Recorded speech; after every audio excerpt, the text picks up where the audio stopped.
മുമ്പ് കാലഘട്ടത്തിൽ കുറേയേറെ പുസ്തകങ്ങളും പ്രാർത്ഥനകളും ഒക്കെ ഇങ്ങനെ കുറെ വായിച്ചു വിട്ടു.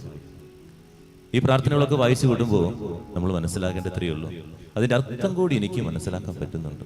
അല്ലെങ്കിൽ യാന്ത്രികമായ ഒരു മിഷനായിട്ട് മാറുകയാണ്.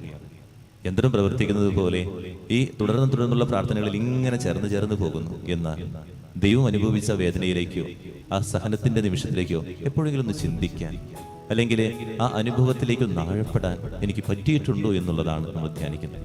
അങ്ങനെ പറ്റി ജീവിക്കുമ്പോഴാണ്, അങ്ങനെ മനസ്സിലാക്കി നമ്മളൊന്ന് അർപ്പിക്കുമ്പോഴാണ് ആ പ്രാർത്ഥന അർത്ഥവത്തായിട്ട് മാറുക. ഓരോ പ്രാർത്ഥനകൾക്കും അർത്ഥമുണ്ട്. കുറേയേറെ നമ്മൾ വായിച്ചു കൊടുത്ത് ചെല്ലുന്നുണ്ട്. എന്നാൽ പുറത്തിറങ്ങുമ്പോൾ നമ്മൾ കാണിച്ചു കൊടുക്കുന്ന കാര്യങ്ങൾ കാണുമ്പോൾ, അത് പ്രവൃത്തിയില്ലാതെ വരുമ്പോൾ കർത്താവ് നമ്മുടെ പ്രാർത്ഥന കേൾക്കുന്നുണ്ട്.